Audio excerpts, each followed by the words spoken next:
Buenas, buenas, ¿cómo están? Espero que ven súper excelente. ¿Cómo está todo? ¿Cómo está su día? Espero que ven excelente. El tema bastante interesante, bastante efectivo, que se trata sobre el capítulo sobre Cristo.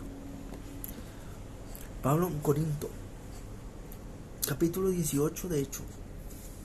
Después de esto, Pablo se de Atenas y se fue a Corinto. Allí se encontró con un judío que se llamaba Aquila, nacido en el Ponto y que había llegado recientemente de Italia junto con Priscila, su mujer, porque Claudio había ordenado que todos los judíos salieran de Roma. Pablo fue a verlo y se quedó con ellos para que trabajaran juntos, pues tanto ellos como el que fabrica tiendas de campaña y todos los días de reposo debatían en la sinagoga y lograron persuadir a los judíos y los griegos.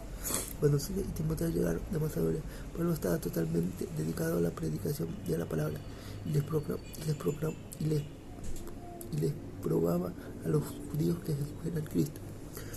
Pero como ellos se imponían y blasfemaban, Pablo se molestó mucho y les dijo: que su propia sangre recaiga sobre ustedes, y yo no tengo nada de que avergonzarme. Desde ahora me voy a predicar a los no judíos. Al salir de allí se fue a la casa de Ticio, justo un hombre que honraba a Dios y que vivía justo en la sinagoga. Crispo, que era el jefe de la sinagoga, creyó en el Señor junto con toda su familia. Muchos de los corintios que habían en Pablo también creyeron y fueron bautizados. Una noche, mientras Pablo dormía, el Señor le dijo en una visión: no temas, habla y no calles, porque yo estoy contigo. Nadie podrá hacerte daño, porque en esta ciudad cuento con mucho pueblo. Pablo se quedó allí 1 año y 6 meses y les enseñaba la palabra de Dios. Cuando Galio era procónsul de Acaya, los judíos que estaban en contra de Pablo se pusieron de acuerdo y lo llevaron ante el tribunal. Allí se dijeron: este hombre persuade al pueblo a que honre a Dios, aún en contra de nuestra ley. Cuando Pablo comenzó a hablar, el Señor les dijo: si ustedes los judíos acusaron a este hombre de algún agravio o de muy grave, yo les acepté el caso como corresponde, pero como este es cuestión de palabras y nombres y de su propia ley, véanlo ustedes mismos. Yo no quiero meterme en esas cosas.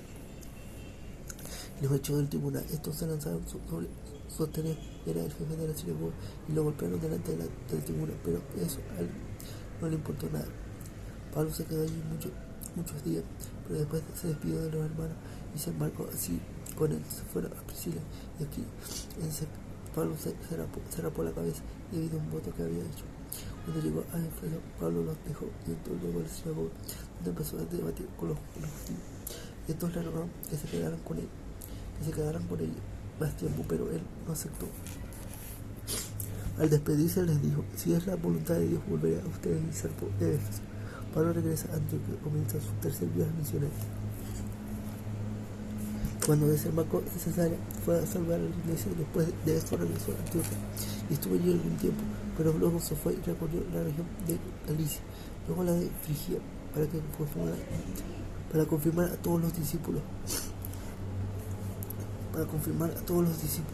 Apolos predica en Éfeso.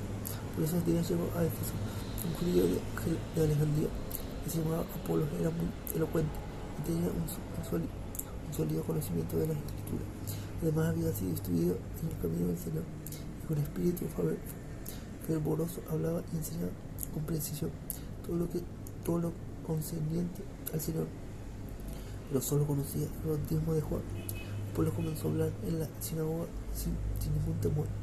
Pero cuando Priscila y Aquila oyeron, lo llevaron aparte y les pusieron con todo detalle el camino de Dios. Apolos quería ir a Acaya, y los hermanos lo animaron, escribieron a los discípulos de allá para que lo recibieran ya, y cuando llegó fue de mucho provecho para los que por la gracia de Dios había creído, pues con mucha vehemencia refutaban en público a los judíos y con las Escrituras les demostraba que Jesús era el Cristo.